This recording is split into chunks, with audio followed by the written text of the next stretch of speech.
you know that every day I don't know if you listen to podcasts or, you like to do this a part of see, and I love listening to podcasts while I walk. It's like a walking Mhm. meditation, almost like. So maybe that's another way you can habit stack. If you know every day for 30 minutes you listen to this podcast, you can habit stack. Again, if it's something you do every day, while I listen to this podcast, I also take a walk around the block or I also get on my treadmill so that it's a way to just incorporate it into your routine so it doesn't feel like work.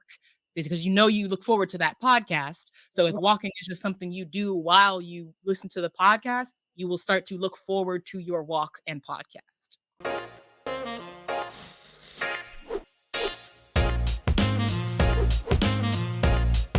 All right, we're out.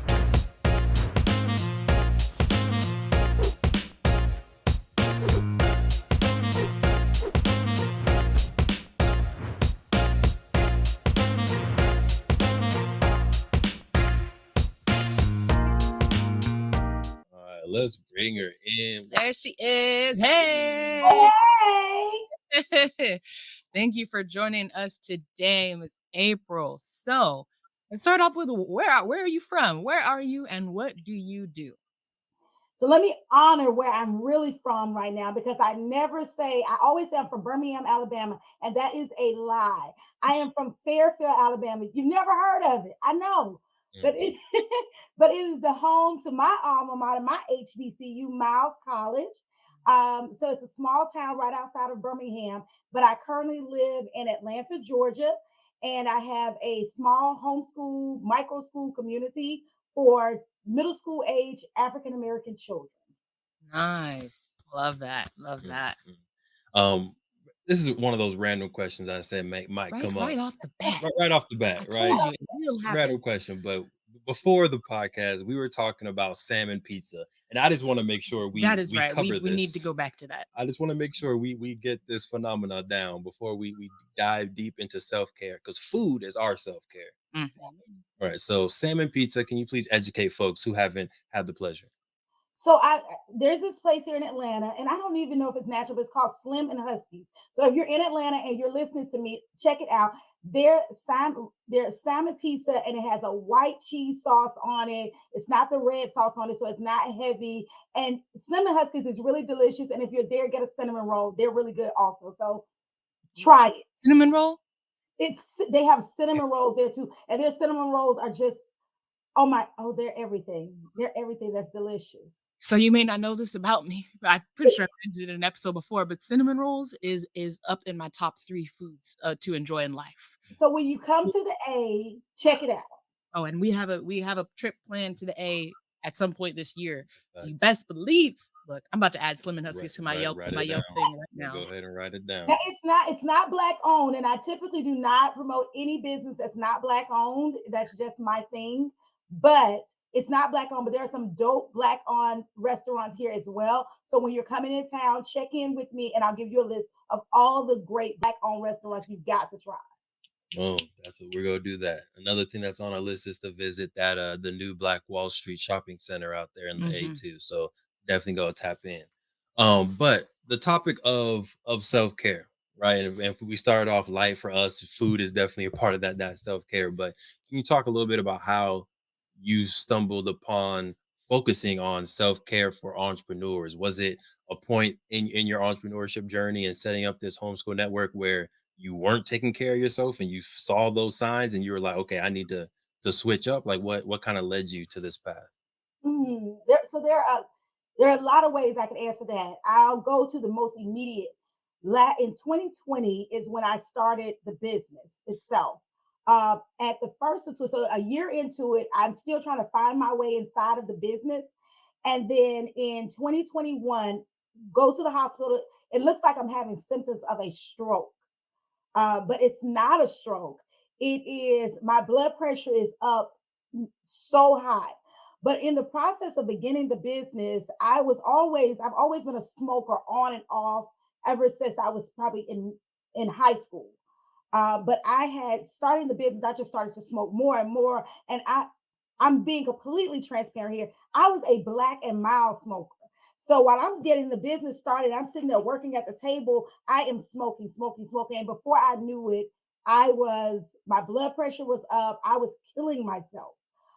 And at that moment is when I started to say, I've got to do something different. So I started, my diet shifted, my workout routine shifted, my life had to shift because if I wanted to live to see this business that I knew was going to transform my community, I had to do something different. Mhm. Yeah, and That's good. you talked about first of all, wow. Right. That Right. especially you getting to that point and then going through a whole lifestyle, shift and makeover. That's very, very commendable.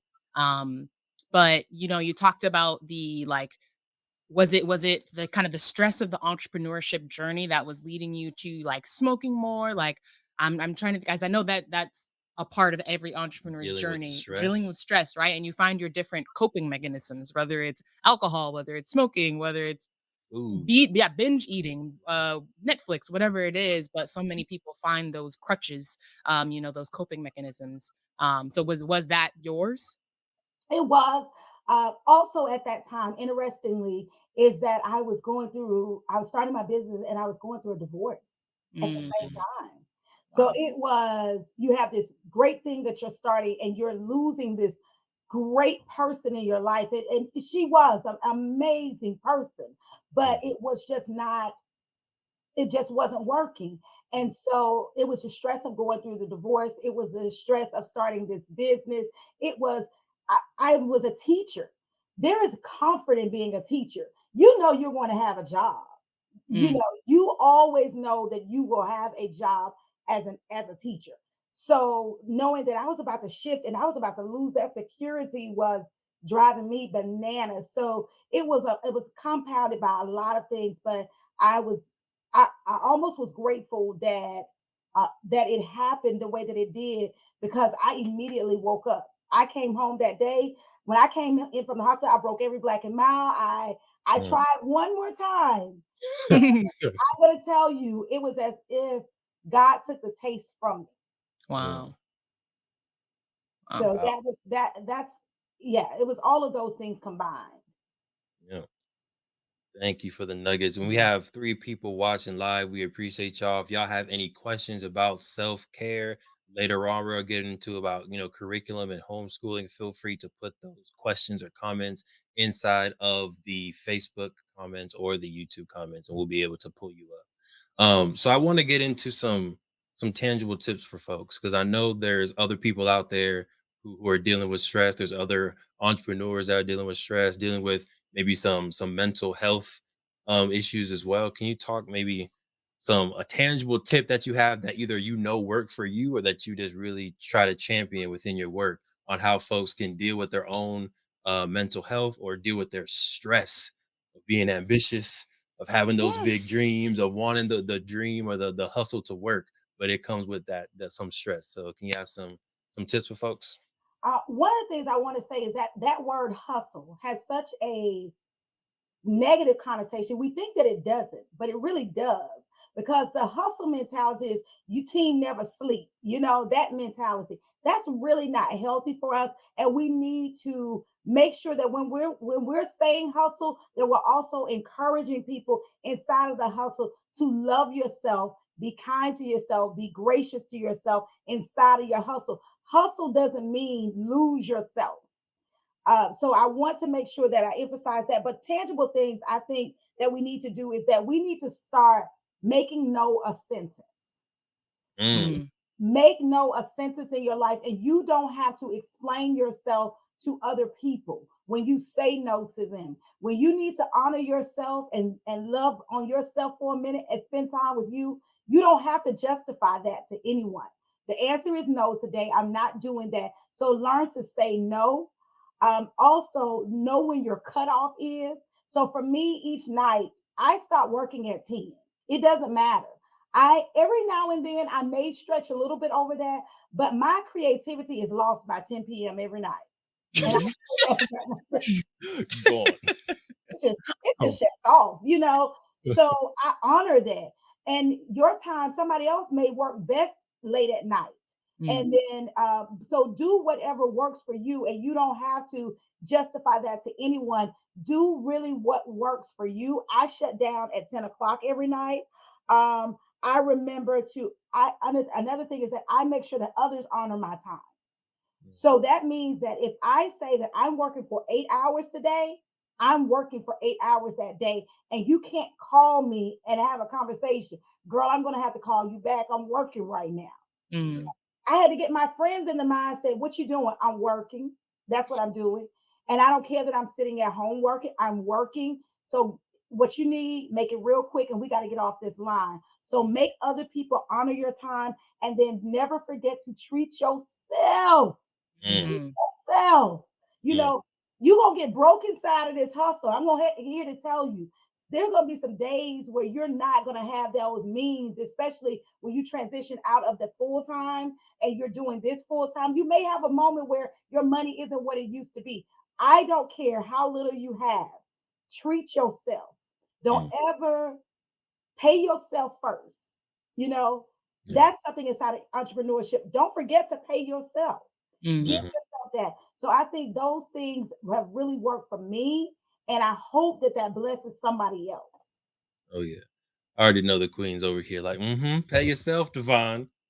Look, especially I love what you said at the beginning, about the, like, the hustle mentality, because I think it is so preached, right? That team no sleep. If you're sleeping, you're slacking type of thing. And I'm such a big proponent that it has to be a part of your hustle.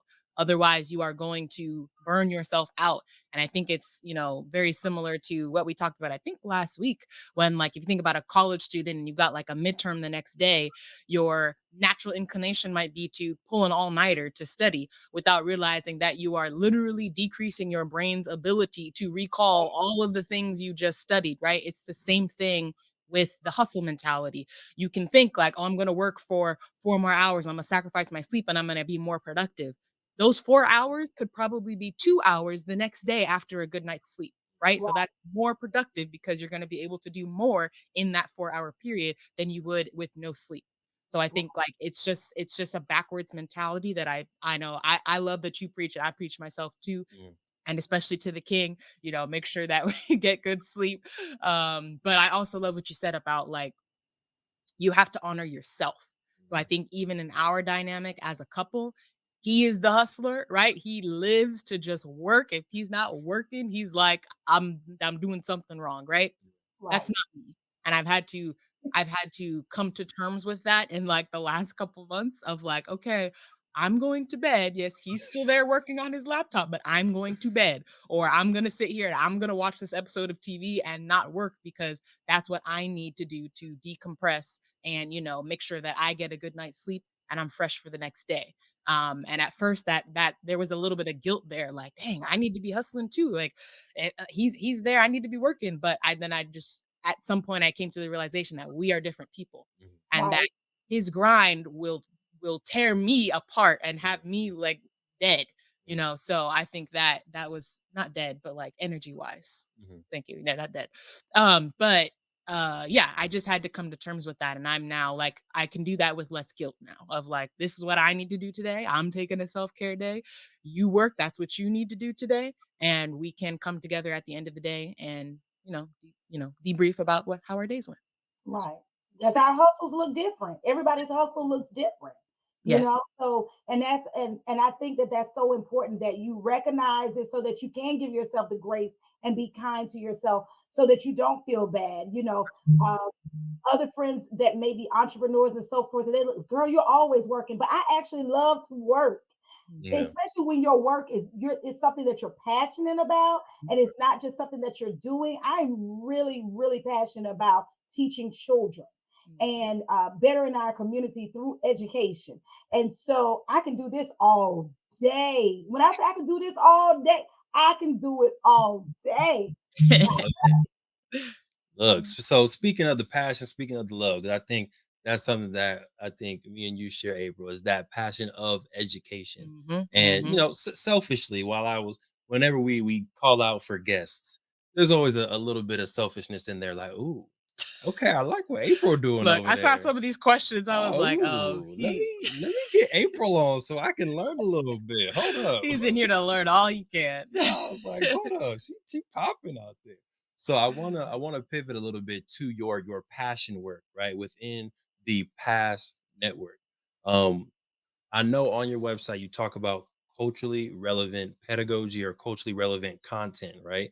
Can you talk a little bit for educators or parents that may be listening and aren't aware of what that means?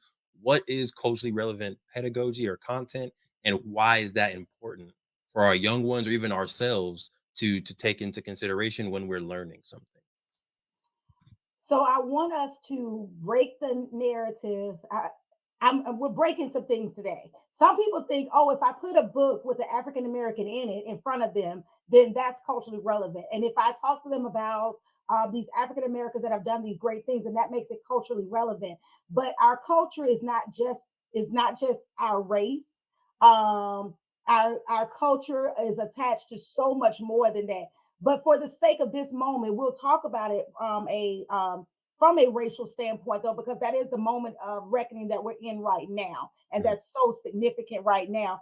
For me, culturally relevant mathematics is talking about financial literacy. Mm, Yeah. Um, it's talking about compound interest. It's talking about payday loans because those sit in our communities and hurt our communities in so many ways. It's talking about how the lottery is a tax on the poor. mm, It's we're talking about entrepreneurship. When we're talking about math, we're talking about entrepreneurship. When I teach math, it's percentages and how do you know what's going to be the best, what's the best deal when you see those deals in the store, because that's what we see when we go in the store. That's making it relevant to what we're actually going to see. When we're talking about history, we talk about the geography as it relates to the movement of Africans in America. We Mhm. don't talk about it just New York is there. How does that relate to Africans in America?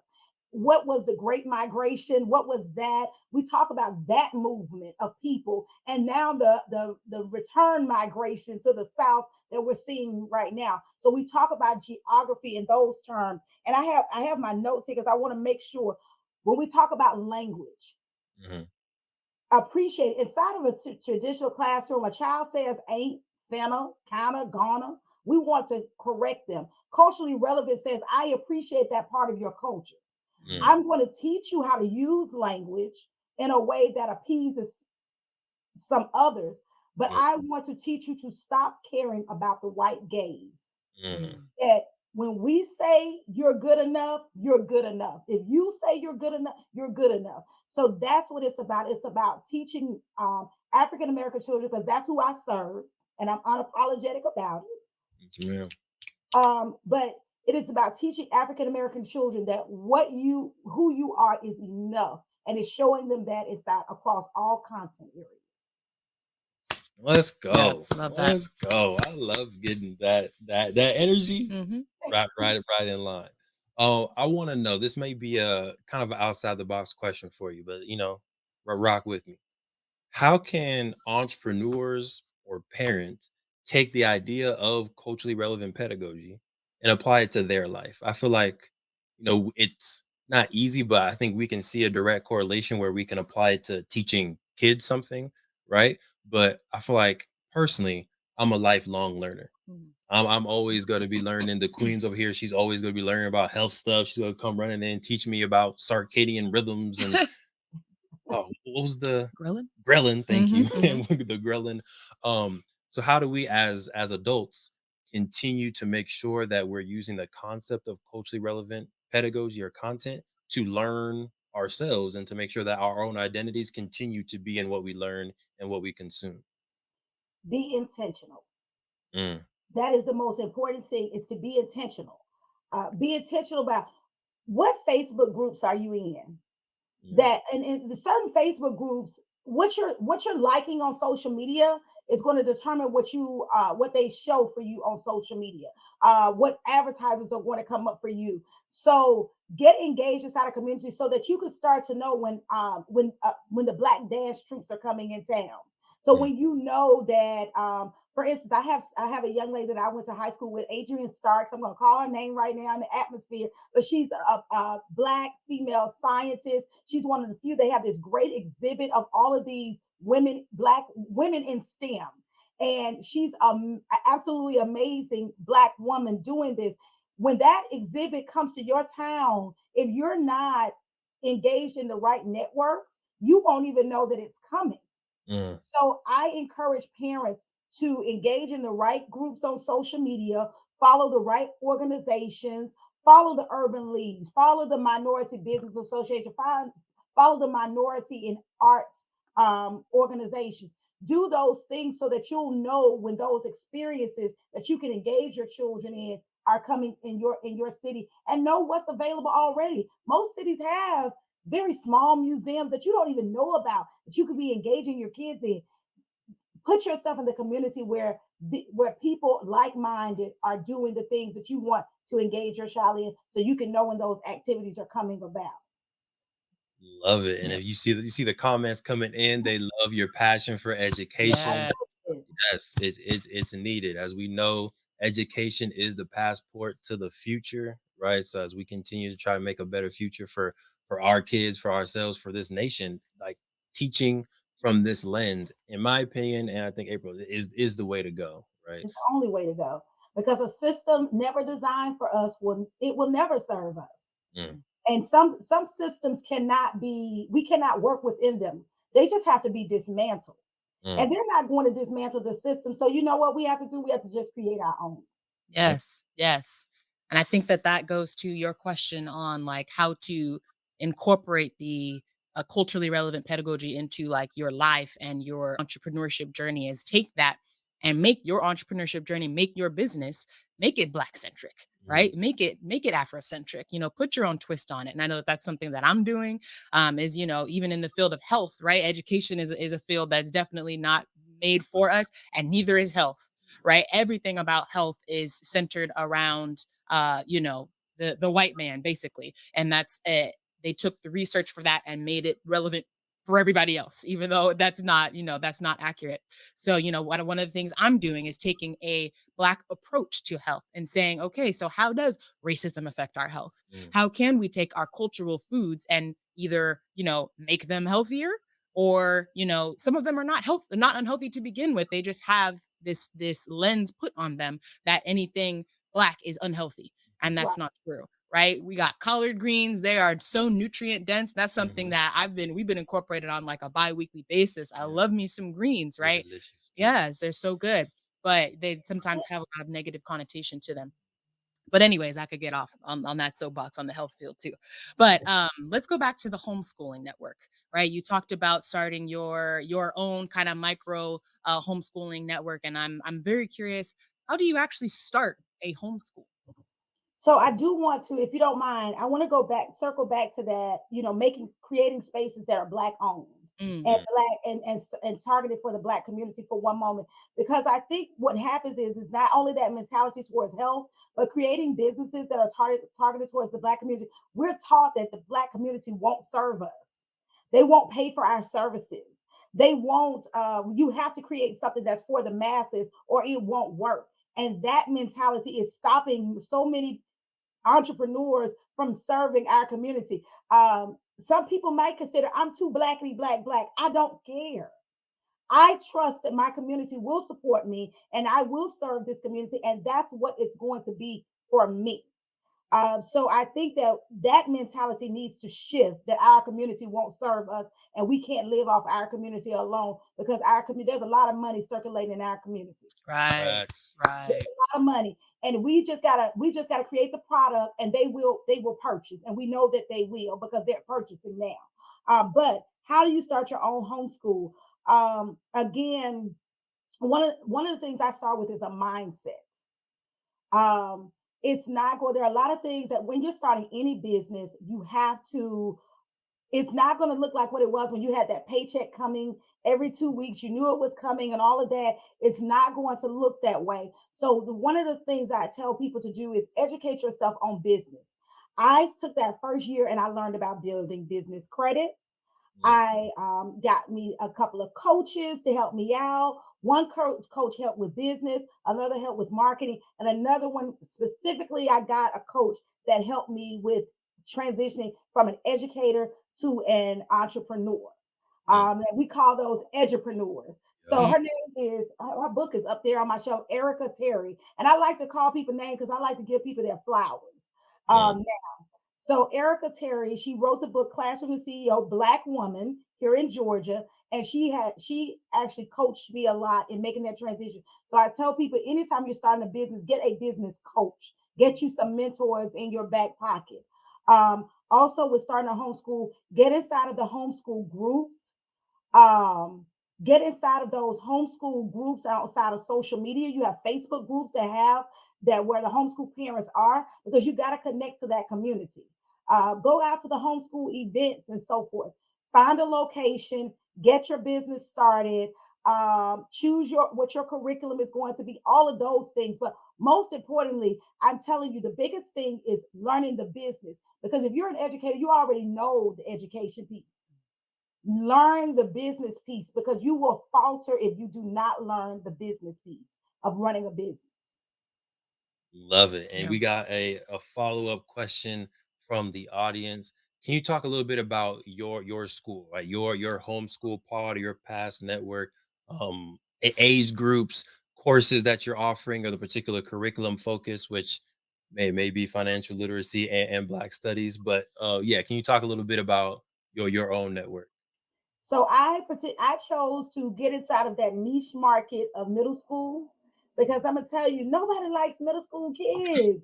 If you Man, middle school is hard, y'all. It is hard. I get it. They're going through so much emotionally at that time. They're going through puberty. So what I saw inside of homeschool communities is that you had the K through fives that was locked in, Mm, um, and you had the high school because typically by high school they want them to go into a more of a high school setting. So we had that, but we had no one that was serving the middle school and that was closing those gaps inside of learning that children were coming with from the elementary grades or ages. So I serve middle school age African American children. I'm in the College Park area, so I say Atlanta, but it's College Park area of Atlanta. And my curriculum is really you have the core content, math, science, social studies, but most importantly, I really focus a lot, like I said before, on financial literacy. I make sure that the literature that we're reading is from African American authors at almost at all times. mm, Um, and I allow a lot of student choice, so it's very individualized. mm, Um, a lot of student choice. What y'all feel like doing? I ask that a lot. Oh, y'all don't feel like Mhm. doing that right now? Okay. You like the other morning we started out and we played Uno and spades and and we did a tournament with Uno and spades, and that's what we did to start our morning off. So it's a lot of student choice, and because you know what, Black children are shut down, so are silenced so much inside of homes. A lot, their freedom of choice is taken away from them under the guise of respect. mm, And so, what I try to do is create a space where they are respected. What they feel like doing is respected. And you can't always do that in a traditional school because if they come in and you just letting the child lay their head down, it's, why you letting them lay their head down? She tired and mm. she not feeling it today. But mama had to go to work, so she came to school anyway. So it's what it is. So I try to do a lot of honoring where they are, what they feel like. Now I'm very adamant. We're gonna get to the business that we got to get to because they paying me to do a service here. So I'm not delusional, but here's the thing. I'm with my kids 3 days a week. We only are in Tuesday through Thursday. And it's a small group of them. So if you don't want to do anything on Tuesday from 10 to 2, that's okay, 10 to 12, that's okay. Because we it's such a small group that we'll get back to it. It's not like if you don't do it right now, it's not going to happen. So I think shifting that mentality has worked a lot for me. So that's how it looks from day to day. It looks like whatever we feel like doing that day, that's what it looks like. There it is. Hopefully that answered your question. Conversations. We appreciate you. If y'all have more questions, comments, continue to put them. As y'all can see, April is open to it. We love it. Now what I want to know is You said Uno, which is a game, Mhm. teaches stuff. I think there's another game out there that teaches finances and Black history. Really? I'm just wondering if you would be open to using that game as well. You mean no commitments. I just want to know if you'd be open to it. Let me tell you something. Black Wall Street is on our list Come of on. games that we will be incorporating. But let me say, we started with Uno and spades because I couldn't believe that I had kids that didn't know how to play spades. That was a problem for me. But no, that's definitely a game that we will be incorporating really, really soon. It's actually I wanted it to be one of my treats at the end of our entrepreneur series. So last semester it was financial literacy. This semester is entrepreneurship. So we're getting into writing our business plans right now because every student has to write a business plan. So one of the things at the end of that is we're going to introduce them and we're going to have a family night. And part of our family night will be featuring the Black Wall Street game. Love Oh, we that. love it. Love that. Yes, literally warms my heart. I can see it. I appreciate you, April. Follow up selfish question. Here we go. Follow up selfish question. Can you walk through, I guess, I'm trying to wrap my head around the business model of a homeschool pod and what separates it from trying to start a school versus trying to start a childcare facility versus trying to start. Hopefully, you're getting where I'm going. Like I guess the licensing framework. If someone was interested, if Devon was interested, Like, April, let's April, just go let's to let's it. let's talk about it. If Devon was interested in Mhm. supporting and starting a Play Black Wall Street homeschool pod, can you walk through how Play Black Wall Street would do that out here in California? What would be our steps? Well, it really depends. Okay. Um, it really depends on what your state regulations are. So Georgia is very lenient on what homeschool looks like. So it's very easy for me to do this. So my students don't they're I'm not considered to be their teacher. Their parents are considered to be their teacher because they're homeschool children. So their parents are their teachers. I am their tutor. So I don't have a school. So I don't have to have the licenses for a school. I Mm, have a tutoring center. And they just so happen to come to me during the business hours of a traditional school. I'm rocking with you. You understand? So that's what you understand that you're starting. You're not starting a school, you're starting a tutoring center for homeschool children. And if Mhm. you take it from being a school, you're going to have and become a tutoring center, then you're going to have less regulations around what you're doing. Okay. I'm picking that up. One last follow up question, and then Mhm. I want to ask you from your opinion and like just what you experience. What are the benefits of homeschooling? Because I think we've seen a lot of people transition into homeschool within this virtual environment because they see the benefits there. But you being in this industry a little bit longer, if you can talk to those benefits. But one more selfish question for you before we get to that. Okay. Queen. The selfish question would be the curriculum piece, right? So as you're building the financial literacy, the Black studies, and you're giving them, James Baldwin, you're giving them these just really good, I think, cultural books that we need. How does that connect to the homeschool curriculum of things that they need to satisfy based on state kind of policies? Well, every state is different. So you really have to look at what your state requires. Again, I'm in Georgia, so it may be a little different. Mm, Uh, but the way that I did it, I knew that I wanted to make sure that they had the core curriculum because I thought that was essential. You need to have your English, your math, your reading, your writing. You need to have those. Um, but I have a master's in curriculum and instruction, so it was nothing for me to build a curriculum. I just sat down and developed the framework. I knew this is where I wanted to go with science. These are the For instance, right now, most people may not know, but the theme for Black History Month this year, or the Black History theme set by ASALA, which is the Association for the Study of African American Life and History, is Black Health and Wellness. That is the theme this year. So, with that being the theme, where we're going in science is that we're focusing on the 5 to 6 major health issues that significantly impact the Black community, including hypertension, Right now, we're focused on diet. Well, we did diabetes already. We did heart disease. We're doing focus on heart disease right now. Um, and we're going to also be talking about infant and maternal mortality rates. Mm, middle. So I just looked at what is happening in the Black community surrounding each of these contents, and how do I knew that I might focus on geography this year. I wanted to focus on the Great Migration and the return migration that we're experiencing right now, and why that is, and tie that into the economics of those choices that Africans in America are making right now. So, building my curriculum, I looked at each content. I knew I wanted to go with the each core content. And then I created a framework around that. What are those things inside of those content that I want our students to walk away with? For instance, this year, my focus in reading is a lot on poetry. Mm, Um, because I feel that there are a lot of Africans in America who are writing poetry that are not being appreciated. And I wanted to just develop an ability to analyze text in small chunks, and we can get to the larger text next year. yeah. That was good stuff. Okay, thank you. I appreciate you for pouring into my cup, Miss April. I know you can call me anytime. I'll give you whatever I got. Be careful. I asked them questions.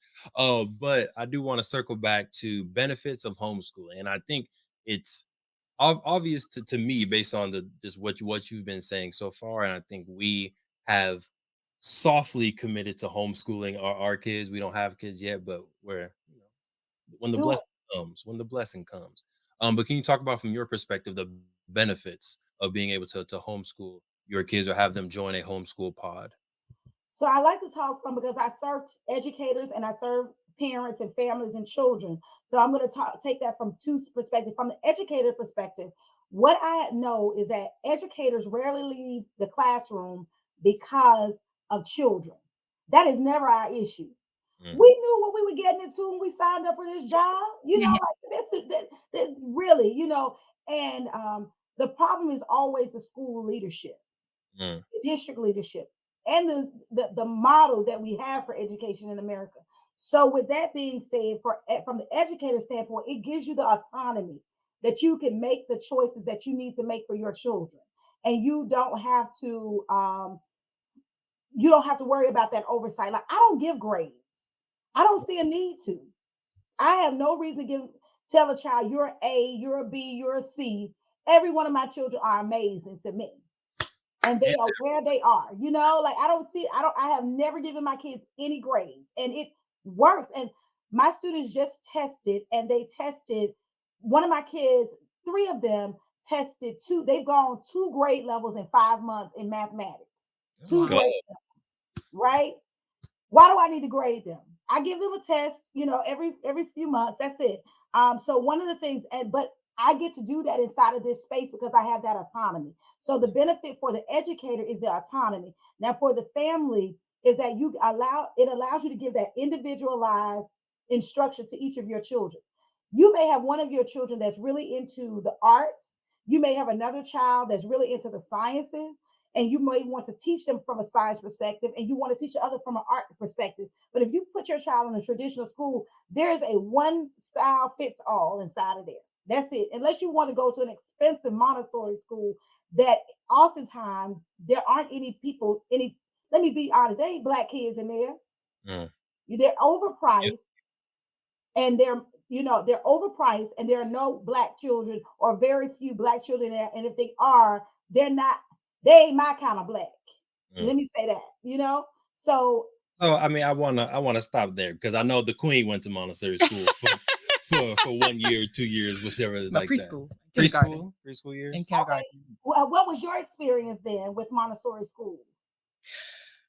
So I did accelerate, if you say, like, so Mhm, it ended up putting me in a position to where I was able to go into, first grade a year earlier than everybody.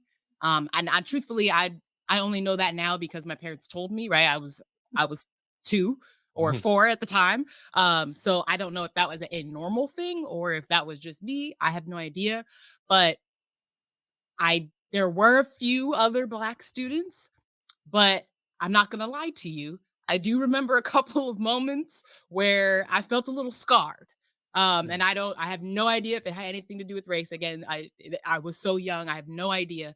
But they were rough. It was a stringent program, if I remember correctly. And like, Mhm. if you didn't do something, um, you know, you knew that. If you weren't, I just remember like passing a paper in and like being pulled to the front of the group, like, what is happening here? And I Mm. I don't remember why that moment sticks out to me so much. And again, I was so young. I don't know if that was a normal thing with all the students or if that was just me. I couldn't speak to that, but that that was some of the negative things that I, did experience.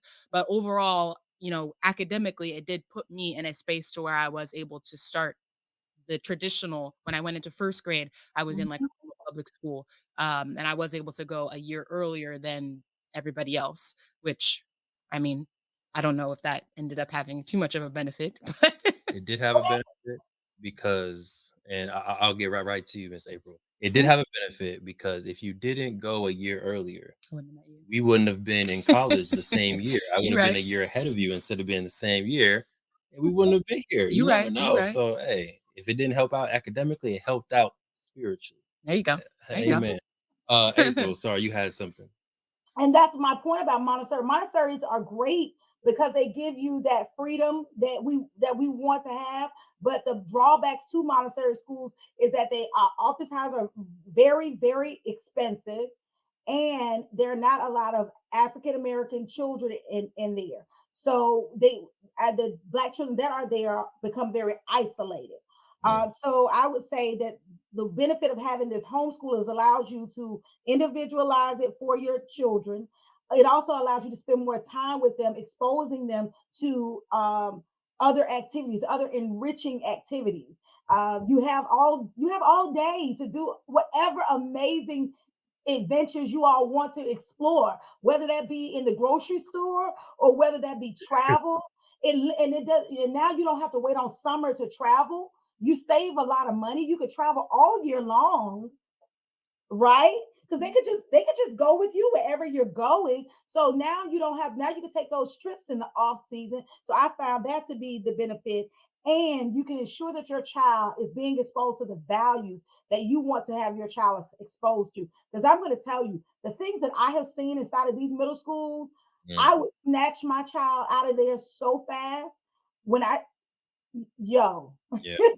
it is real what's going on inside of these schools. There's a lot of drug use. There's a lot of, believe it or not, there's a lot of drug use inside of the school. There's a lot of, being honest, there's a lot of sex going on inside of the school. And there are a lot of, unfortunately, inside of our schools, inside of low income communities, there are a lot of uncertified teachers inside of there that are really not advancing your child. And if you look at the data on these schools, these schools have been perpetually behind since the 60s. Some Mm. of these schools have never come out of the red in all of these years, but this is where we're sending our children to. So I think that, when you look at the fact that you can individualize, when you look at the fact that you can continue to travel with your family year round, when you look at you can provide your child with the values that are important to your family and ensure that they have those, that to me is the benefit to the family for homeschooling. Dang, beautiful. So if you are in the College Park, Atlanta area, definitely make sure you connect. Yeah, she said, yeah, come my way. Come see me. And Oh, I'll direct you because I have a community. Even if your child is not the age group of mine, I have Nikita Simmons with Each One Teach One. She is the beautiful Black queen that saw what I was trying to do. She made sure that I walked in with 80% enrollment when I walked through the door. She has her own homeschool pod, but she does the K through 5. She said, hey, I'm going to send not only my kids, but any of the kids that come my way to you. That's what I'm saying. Black women support Black women. Don't believe the lie. That Black woman sent those children to me and made sure that I was straight when I walked in. mm, So, yeah. So not even just me, I'll direct you to another homeschool community that can work for you. perfect. Perfect. And we're streaming this right now also to the Black Wall Street, the board game Facebook group. And we're getting a lot of love, a lot of engagement. And I think one of our primary, I guess, customers or audience is homeschooling family. So you may get some love, may get some questions from folks in California, New York, Texas, with just questions on this stuff. So we appreciate you, April. Okay, we're getting into the Ask Declare segment. All right, so this is where you have your opportunity to go ahead and ask us any questions about our relationship, business, love, or health. The floor is yours, Miss April. So as long as I'm talking about my passion, I am free to talk. I think I told you when we got started, I am an introvert though. But Hmm. when we start talking about education, you won't even know it. But so I'm building a great network surrounding people in the business that are coaches and mentors and so forth. But I'm really struggling with building a network of community. I have Hmm. my friends. I have a group of friends I'm an educator, so most of my friends are educated, so that's great. But I really want to build a community of entrepreneurs, edupreneurs around me that we're not business partners, but it's like I want to have a community of friends that are entrepreneurs like myself. So Hmm. how do I build? I have a network. I want to build a community. So how do I find that being an introvert, find a community of of entrepreneurs to feed off of and throw ideas around with, because that's what I feel like I'm missing right now. Yeah, so it seems like for you, and please correct me if I'm wrong, when you say community, you're looking for like sparring partners, right? People who are doing what Right. you're doing, who can help you build, you can learn from, pull nuggets, stuff like that. Right, right, exactly. I want some people that are committed to, we're going to meet for this brunch every month. I want people, because I find, you know, right now I meet a lot of entrepreneurs that are just getting started and they're not as necessarily as committed as I am to it. And I Mm. really want a community of those that are really committed to being an entrepreneur, that are really growing. And I don't know how to find that community, or maybe I don't know how to talk when I get in. I don't know, but I'm struggling with that. Yeah, so I can. Wait, you want me to start? You got it. Yeah, I'm still struggling with this myself. So, I got. Okay. I got you. So I'll start off with two. One, I think I've been blessed to where I do have some people who started off as friends that are now also those sparring partners because we've helped each other build businesses together.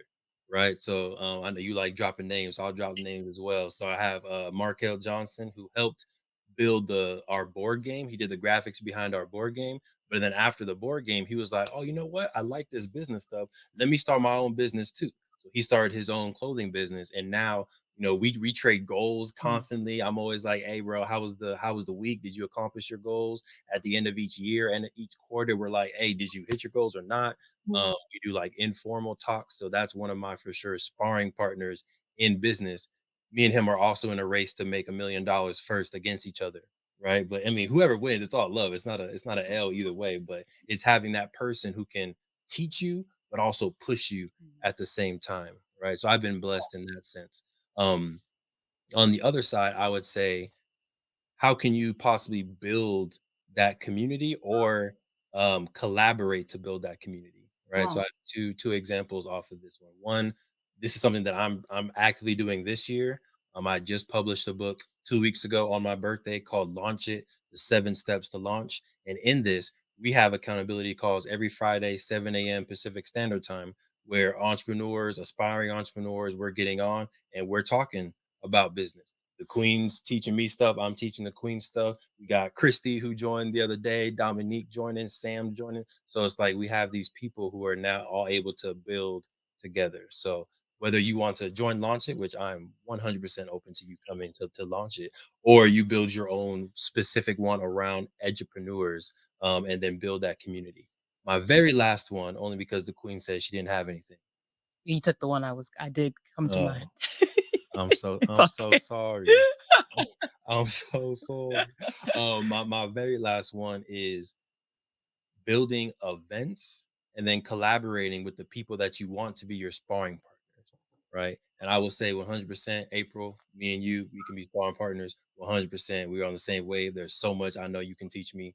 If there's something that I can teach you, willing to give you that as well. But being able to collaborate and say, hey, in April, financial literacy month, we're gonna have weekly panels, and I want to bring in Erica Terry. I want to bring in Devon. I want to bring in Star. I want to bring in Sinclair to talk about health. And this can be either the first time you're engaging with those panelists, or it's a way to keep the relationship building so that y'all are constantly in the same circle, working together and growing together. I'm all. I don't have anything new to add, but I was just gonna the one suggestion that did come to mind was the accountability group. Just because if you're looking for other people to spar with, you are probably looking for other people who are also looking to be held accountable. Right? Mm. Anybody who's got those ambitions is usually also looking for some way to make sure that they're held accountable and looking for other people to do that with. So an accountability group is a cool way to attract people who also are looking for what you're looking for. So um yeah, that can be something again that you start yourself and you're just reaching out for people to join, or it can be something you collaborate with others. Like, hey, I know we all have these goals. I know what you're trying to do, and it's similar to what I'm trying to do. Why don't we start a weekly call or accountability call, mastermind call, whatever you want to call it, where we can get together, we can share what we're trying to do, we can, hold each other accountable, we can share ideas, we can have mini master classes, each one maybe we rotate, each person shares something about what they learned or share Mhm. something about their business, their specialty. It can be something like that, super informal to where you don't necessarily have to be the one reaching out to everybody. But that can be one that you collaborate with just other people to build that group so that every single person member of that group is then responsible to reach out to others and it's not solely on you. So that's my introvert speaking because I know that like individual reaching out to everybody can be like that's a lot of energy. That's a little bit draining. So I think just maybe collaborating with other people you already know, like, hey, let's just start this. I can't see people not liking that idea. So it's almost a slam dunk. And then it's just a matter of the logistics, like, okay, what time can we meet? How do we want this to work? Yeah, but I think that that's a good way to get the group started, and then it can organically grow from there. Okay. I like it. I like. Thank you. And my last question is the one thing that I have been doing better on after my health scare is eating better and but the exercise. Mm. Mm. You know, and I was so happy last week. I think it was last week when you said that, walking is actually helps you lose weight. I was like, yeah, I love to take walks, but then it's cold down now. And so Mm, I can't necessarily take the walks that I want to take. But, and I can work all day. I love to work. You said that you need to find what motivates you. That was, I don't know if that was you that said that or the guest that was on last week or the week before, but they said that you needed to, find what motivates you so that you will exercise, right? mhm. And I'm like, I can't figure out how to figure out what motivates me. Like you Mm. would think, I feel like I want to be healthy. I've been able to, I was able to bring my blood pressure down from my eating habits and so forth. And I don't have the high blood pressure issues anymore. Um, and so that, it's almost like but then I stopped and then I'm like, I'm gonna go right back. Mhm. So knowing that it's making me unhealthy hasn't been enough for me to keep motivated.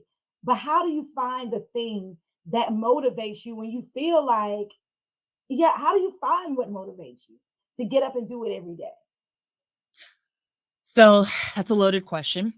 I think you can go a couple of different ways with it, right? If you have a goal in mind, whatever that goal is, should be your motivation. I think for you, it sounds like it's more just trying not to slip back to where where you've come from. So you almost have that built-in motivation there because really all you need to do is remember where you were however long ago it was, right? And you said yourself, that if you don't continue to eat right or if you don't exercise, like you're going to go back there. So I think like that can also be a very powerful motivator, but not everybody has those experiences, right? So if you don't have an experience like that, you kind of have to find um a goal that an intangible goal that you're trying to reach, right? But if you have an experience like that, that can be a very powerful motivation if you allow it to. The like, okay, I remember what it was like, right? In those moments of like, man, I don't feel like we're working out today. And if you don't have like, if you're not trying to lose weight or if you're not trying to, If you ain't got a vacation that you're trying to get your body right for, it may not you may not have that very tangible goal. But what you do have an experience is an experience that you probably never want to experience again. So that can be something that you think about, right? In those times where it's like, man, I know I need to walk right now, but I don't really feel like walking, but I know that I don't want to be back in the hospital or, be back with my blood pressure that way, that high or back smoking those cigarettes, right? Think about that. And that can be your motivation to get back on track.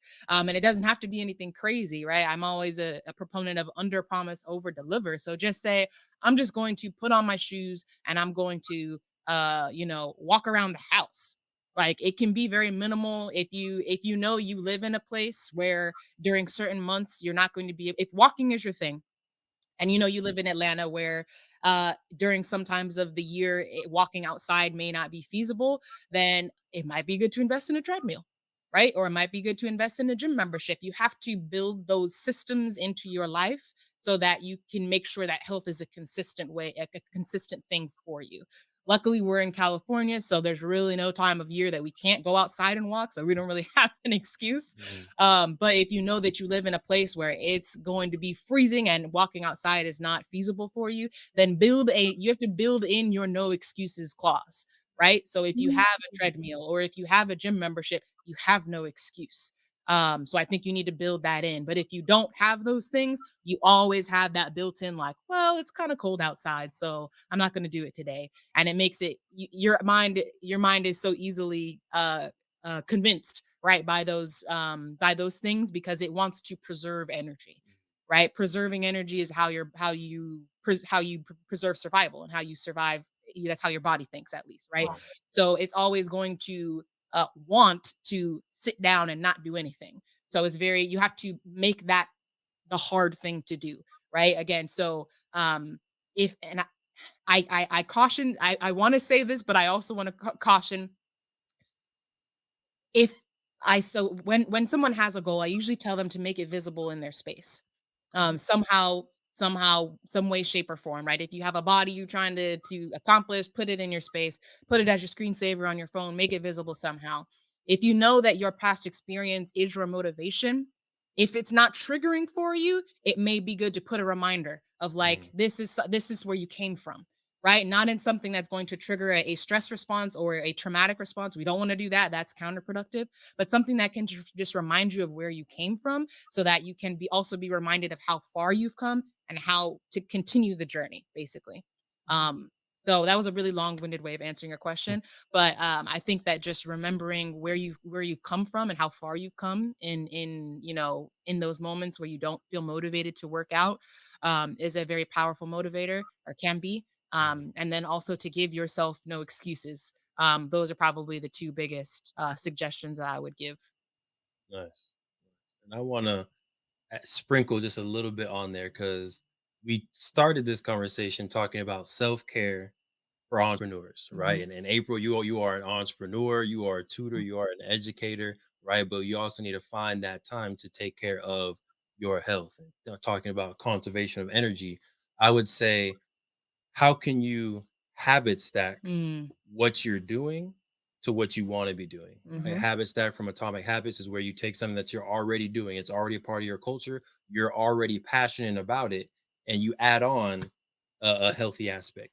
For example, it is perfectly clear to everybody watching and listening that you are passionate about education. Mhm. Perfectly clear. How do you teach your students, or how do you help your students learn health? Right. Right? What kind of yoga classes do you have your students do? What kind of meditation do you have your students do? What type of exercise are your students doing? And if your students are doing it, right, whether it's you teaching them or you bring someone else to come in and teach them, now that is in your space, right? Right. So now while you're working, you're also taking care of your health, Right. right? Or vice versa. I'm sure you like to read. Mm. Yeah, see, I see the eye roll. Eh. I knew it. So another habit stack is, what about while you read, you walk around your living room, right? And there has been studies. I don't have the exact studies like the Queen would have, but Mhm. where when you're doing motion, when you're doing some physical activity and reading or learning, you retain some of that information better because the learning of the words are associated with movement. So while you're reading, you're walking, you're doing some squats, you're doing hand raises, whatever it is, you're also retaining more of the education that you want to give to your students. So that would be my advice is use your passion for the students, your passion as an educator, and figure out where can you sprinkle in a little bit of health in there for you as well.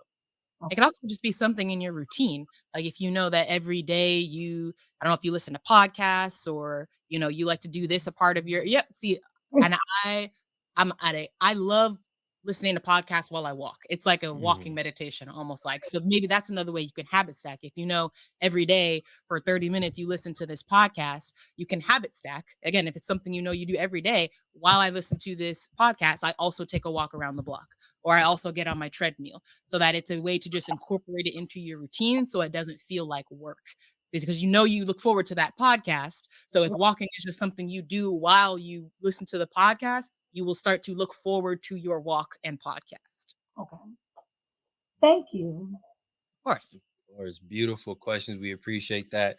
And I also liked how we kind of circled back to self-care. Mhm, Right. We mhm, got in a beautiful, amazing curriculum galaxy, which we could stay and roam in all day long. But we did also want to make sure that we ended with self-care for our entrepreneurs and self-care for our parents and our educators out there, making sure you build it into your habits, mhm, right? mhm. But as we start to close April, we want to know what's popping for you this year, right? What are some exciting things with the Pass Network or with yourself as an entrepreneur that you want to share with the folks and some things that they can look forward to from Actually, this year I launched the nonprofit wing to Pass Network. So I have Pass Network Foundation. Um, and so if you would like to be a sustaining donor for us, I ask people $5 a month. You won't miss it. you? Go to the website, click donate, and say, I'm going to commit to giving $5 a month. And what I want to do right now, this program is only $400 a month for kids to participate in. But we know that $400 a month, I'm saying only $400 a month, but that could be a lot to somebody. So Mhm. I'm going to be using that money to supplement so that more students, more families can have access to these services. So that's what we started the nonprofit for. So please consider, even if it's a one-time donation, but I would love to have more sustaining donors at least $5 a month. So that is, you can still go to passnetwork.org and you can go to the nonprofit area of it, Pass Network Foundation, and you'll see that information. I also just launched my first Edupreneurs course, um, the Edupreneurs Workshop, to teach people, educators in particular, how to do the business, marketing, and mindset of the edupreneur. Mm. So that information is also on my website. It's called Pass University. You can go to passuniversity.org or you can go to passnetwork.org. And then there's a link there for you to do that. And then the last thing is that another fundraiser, that ongoing fundraisers, we have a t-shirt line. So it's called Unapologetic Tees. And the website is unapologetictees.co, not .com, but .co, and you could go on there, and that money also. So some people just like to donate the money, but some people want something back in return for their donation. So that's a way that you can donate and get something back. And there's some great affirmations on the shirts. And it's even something on there. If you're just a wine lover like me, there's a great t-shirt that I have that says, "I like my wine with a side of trap music." Ah, Yeah, yes. I like that. So there's something, a little bit of something on there for everyone. So I just wanted to create different avenues for people to donate to the organization, to my organization, as well as just support this vision, because this is going to become a franchise. That's my goal for this, is that I'll get more educators, because we've got to stop the bleeding out of educators from education altogether. Mm. That's what we've got to stop. We've got to stop these wonderful Black teachers from leaving and going into corporate America and leaving our children, because we know that our children are served best when they look, because the faces that they look at every day look like them. And we're losing our Black teachers. So I want to create a space where more Black teachers can come out of the traditional classroom and do this, and serve more Black families. Love it. Love it. Yes. Let's go. First off, congrats on the vision. I like that you're already starting with that in mind. Want to empower more teachers, want to have the franchise all over the world, all over the nation. Let's go. Make sure y'all go to passnetwork.org to empower yourself today. All right. We're gonna get into our updates. We appreciate you for coming on, April. Everyone listening. Queen, updates for the week. Go ahead, hit them with it. Yes. So for me, for the Queen to Queen weight loss program, we are launching a beta program. So if Oh, you know anything about apps, right? Before they go final, before they go public, they have like a beta program and it's usually for a specific group of people. So what I'm doing is I'm looking for a specific group of women who are trying to get their summer bodies right. Right mhm. now is the time because we about 3 months away from summer. Who want to be a part of a group, and you are getting the biggest discount that I will ever give for this program is you're getting a 50% off discount Mm. of the 90-day Queen to Queen weight loss formula program. All right. So if you are interested at all, 50% off, I want to repeat that. Go to queentoqueencoaching.com, and all you need to do is schedule a qualifying call with me. And it's just to make sure that you are a good fit for the program and the program is a good fit for you. Okay. So definitely head to queentoqueencoaching.com if you're trying to lose weight, shed some pounds for the summer time that is right around the corner. There it is. Go tap in. And then for myself, it's been a beautiful week and month for Play Black Wall Street. You're gonna see some news next week across a few different news channels. You may also see us being sponsored or being highlighted on some social media channels. I don't want to give all the buzz so far, but just so y'all know, Play Black Wall Street, we making waves out here in the lake, out here in the ocean. We appreciate all the support. Everyone out there that's been rocking with us since 2018, 2019, 21, all that beautiful stuff. Of course, you can go to playblackwallstreet.com, get yourself a board game today. The second editions are available today or this month for $40, and the masterpiece editions are available for $60 off as well. Go to playblackwallstreet.com and get yourself a game. All right. Appreciate y'all. Um, this has been a good episode. Once. I like this one. We I talked know. we talked about entrepreneurship. We talked about uh, uh, curriculum and pedagogy. Like this was a good bag. I've already said April definitely. I'm willing to support, be in that community, be in that network with you of folks that are sharpening each other, competing against each other, helping each other, pouring into each other's cup. All of that. Let's go ahead and build together. If you're listening, we appreciate y'all. Queen, you good? Good. Okay, this is episode 99. Next week is episode 100. Come back, same place, different time on our YouTube channel. It may also stream inside of the Black Wall Street board game group. But again, we're at episode 99, about to be on episode 100. It's been a beautiful journey, and we want to continue to celebrate with y'all. But as usual, thanks for tuning in to a True Health Forever podcast, where we try to live our best life through the lens of holistic health. I'm your host, Devon Truvel, creator of Black Wall Street, the board game. I'm Sinclair, aka the Health Nerd. We hope y'all stay healthy.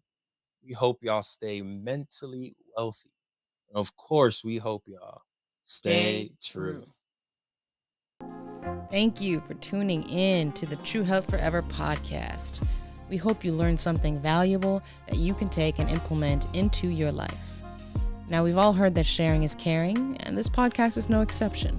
If you enjoyed this episode, please share it with a friend, a family member, a coworker, a stranger walking down the street, anybody who you think can level up from this message.